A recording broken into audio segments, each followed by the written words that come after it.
वार्ता में जदयू प्रदेश कार्यालय में आए हुए आप सभी मीडिया के साथियों का हम सभी लोग हार्दिक स्वागत करते हैं। इस प्रेस वार्ता में उपस्थित हैं जनता दल यूनाइटेड के बिहार प्रदेश के मुख्य प्रवक्ता सह विधान पार्षद बड़े भाई नीरज कुमार जी, प्रदेश की प्रवक्ता श्रीमती अंजुम आरा जी और उनके साथ मैं अभिषेक झा, प्रदेश प्रवक्ता जनता दल यूनाइटेड। आप सभी लोगों को कष्ट देने का एक बहुत महत्वपूर्ण कारण है। आज हम लोग एक महत्वपूर्ण विषय पर चर्चा करेंगे।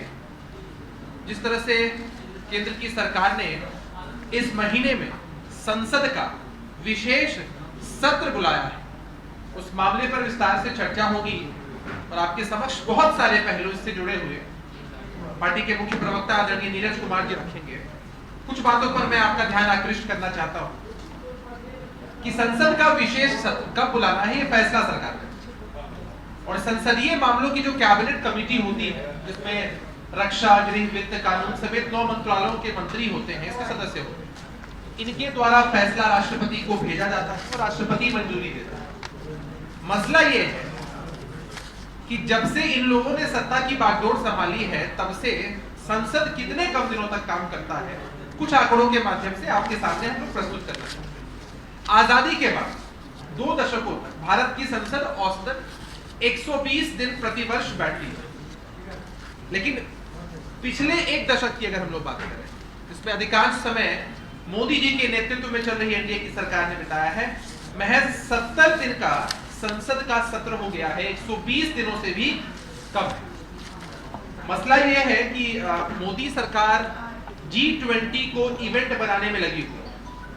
G20 को तो इवेंट बनाने में लगे रहते हैं, लेकिन अगर तुलना करना चाहें अन्य देशों से, तो ब्रिटेन में जो वहां की संसद है वो लगभग प्रतिवर्ष 150 दिन काम करती है, अमेरिका में 150 दिन काम करती है, लेकिन अगर पिछले वर्ष की बात करें तो महज 56 दिन ही संसद चल पाया। बातें बड़ी बड़ी होती हैं संसदीय परंपराओं की, लेकिन आप सबके सामने है कि अभी जो कमेटी बनी है उसमें रामनाथ कोविंद जी जो पूर्व राष्ट्रपति हैं, उनको अध्यक्ष बना दिया गया है। दलित होने की बात कहकर अध्यक्ष तो बना देते हैं, लेकिन जब नए संसद भवन का शिलान्यास करना था, तब रामनाथ कोविंद जी को कैसा सम्मान दिया गया आप सबके सामने। राष्ट्रपति, महामहिम राष्ट्रपति महोदया द्रौपदी मुर्मू, उनको किस तरह से अपमानित किया, किस तरह से नए संसद भवन का उद्घाटन उनसे नहीं करवाया। और इसका मतलब तो हमारे आदिवासी भाइयों ने कर्नाटक के चुनाव में लगभग 60 सीटों पर इनको बुरी तरह से हरा कर दिया है। तो भारतीय जनता पार्टी की स्थिति कुछ इसी तरह है कि औरों के ख्यालातों की लेते हो तलाशी, औरों के ख्यालातों की भी लेते हो तलाशी और अपने गिरेबान में झांका नहीं चलता। आगे मैं आग्रह करूंगा आदरणीय नीरज कुमार जी से कि वो आदरणीय नीरज कुमार जी से कि बहुत सारे तथ्य आपके सामने रखेंगे। आज का ये संवाददाता सम्मेलन में पार्टी के प्रदेश प्रवक्ता माननीय अंजुम आरा जी, छोटे भाई अभिषेक झा जी, इलेक्ट्रॉनिक एवं प्रिंट मीडिया के सम्मानित साथियों, संसद का विशेष सत्र बुलाया गया है। हिंदू विरोधी सरकार दिल्ली की नरेंद्र मोदी गणेश चतुर्थी का दिन समय कहां है टीकधारी, कहां है टिक्काधारी, कहां है चंदनधारी लोग। जब गणेश जी की पूजा प्रारंभ होती है, हिंदुओं की महान परंपरा है वह गणेश चतुर्थी, और संसद का विशेष सत्र बुला रहे हैं। कौन है हिंदू विरोधी? कौन है हिंदू विरोधी?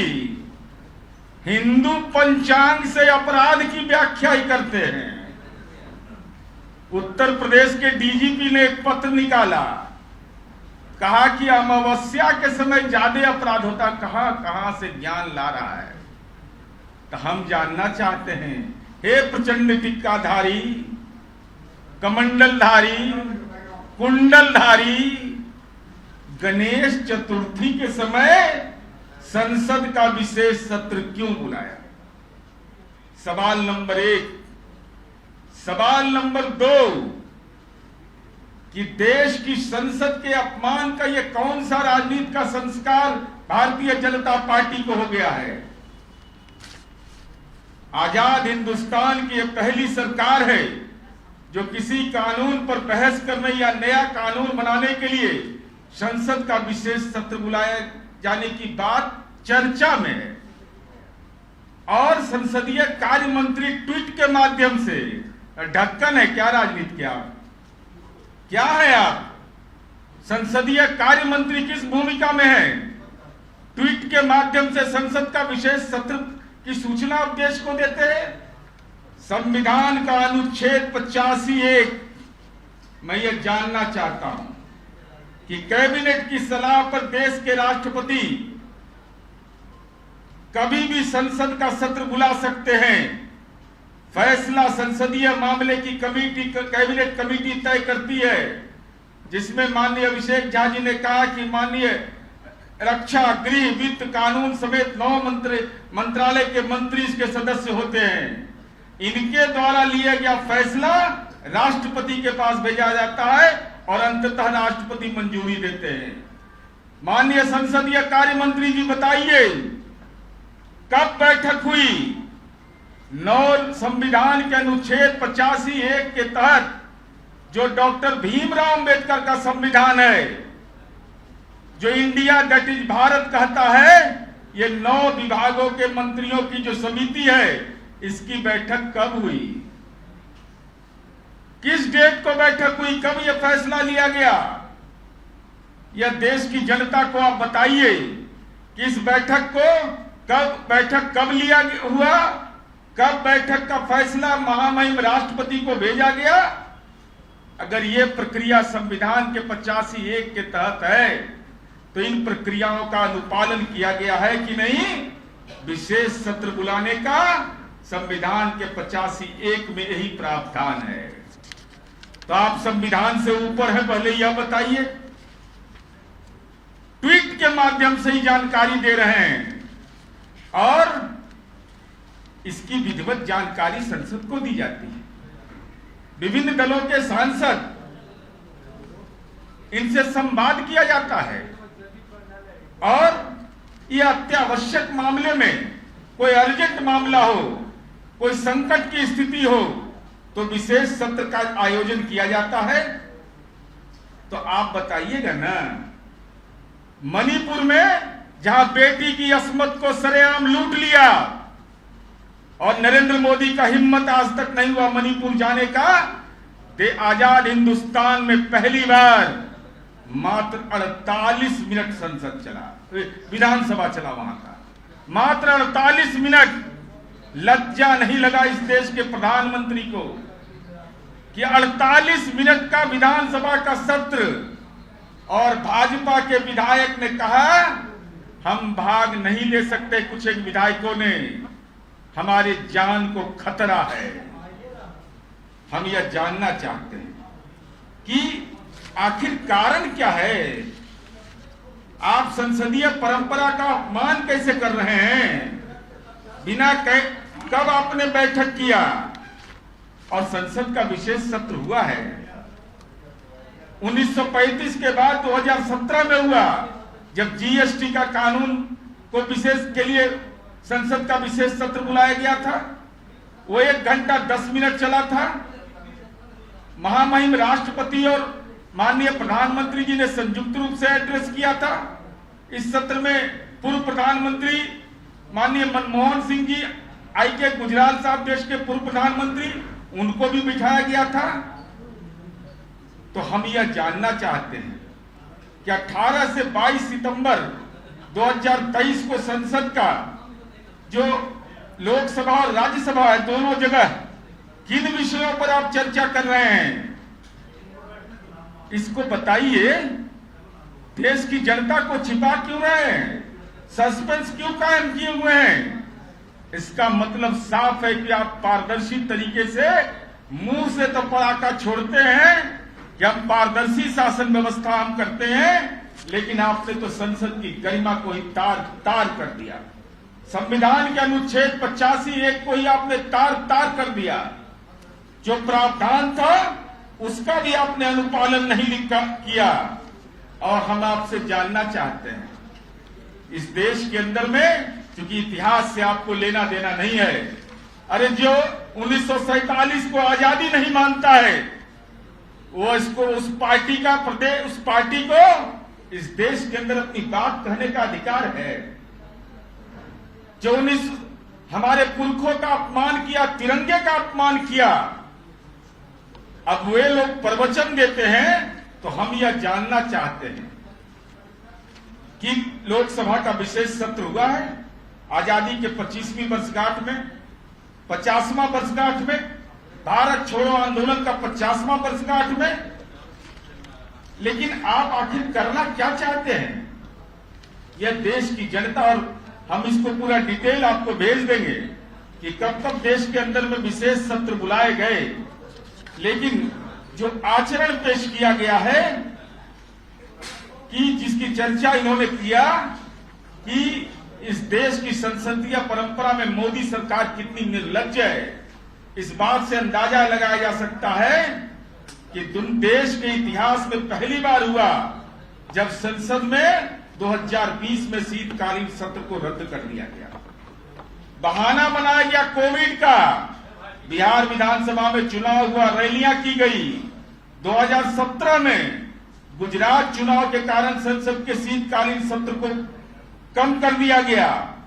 ये तो ऑर्डिनेंस की सरकार है। हम नरेंद्र मोदी जी से जानना चाहते हैं, आप तो इवेंट मैनेजमेंट है, G20 कोई सामान्य सी बात है।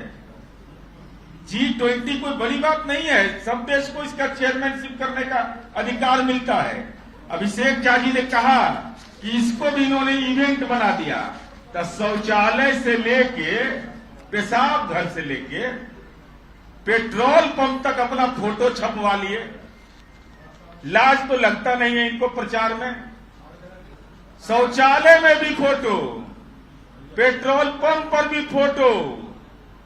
तो जरा सीख लेते ना कि अमेरिका में, इंग्लैंड में, उन देशों में संसद का सत्र कितने दिनों का चला, जरा यह भी जानकारी रखते तब ना आपको समझ में आता। ब्रिटेन में 150 दिन संसद काम किया, अमेरिका में 150 दिन, अब भारत में पिछले बार 56 दिन काम किया। तो शौचालय में फोटो लगाइएगा, पेट्रोल पंप पर फोटो लगाइएगा, केदारनाथ के गुफा में भोजन उजन करके प्रवेश कर जाइएगा, हनुमान जी का गदा लेके घूमते रहिएगा, और गणेश चतुर्थी के दिन छुट्टी गाए। उस दिन संसद का विशेष सत्र बुला रहे हैं। इसलिए हम भारतीय जनता पार्टी से यह जानना चाहते हैं कि आपने चूंकि इंडिया गठबंधन बनने के बाद INDIA, आपने कहा इंडिया मुजाहिदीन, आपने कह दिया India PFI, east India company. जिस पार्टी का अध्यक्ष कहता है 1947 को आजादी नहीं मिला था, वह ईस्ट इंडिया कंपनी के राजनीतिक वंशजों का दलाल है। वह पहला आरोप। दूसरा आरोप हमारा है कि अगर आप इंडिया मुजाहिदीन कर रहे हैं, PFI कर रहे हैं, तो डॉक्टर भीमराव अंबेडकर का वह मंतव्य, संविधान सभा का वह पारित प्रस्ताव 18 सितंबर 1948, इंडिया दैट इज भारत, उस परिकल्पना का ये इंडिया है। तो ये अंबेडकर, डॉक्टर भीमराव अंबेडकर का अपमान। और तीसरा हमारा आरोप यह है कि संविधान के 85(1) के तयशुदा मानक कि संसद के विशेष सत्र बुलाने के लिए 9 मंत्रालय की विशेष समिति की बैठक कब हुई, कहां हुई, पूर्णिमा के दिन हुआ, चतुर्थी के दिन हुआ, अमावस्या के दिन हुआ, किस दिन हुआ, उस पूरी सूचना को सार्वजनिक करिए। और संसद का विशेष सत्र आप क्यों बुला रहे हैं, यह देश की जनता को बताइए। भयभीत है, भयाक्रांत है, क्षतिग्रस्त है। भारतीय जनता पार्टी राजनैतिक रूप से तड़प रही है, इसीलिए संविधान के मूल्यों की संविधान की विभिन्न धाराओं की धज्जियां उड़ा रहे हैं और देश में तानाशाही थोपना चाहते हैं। नहीं, आज का विषय तो यही है और इससे विषयांतर होने का भी कोई जरूरत नहीं।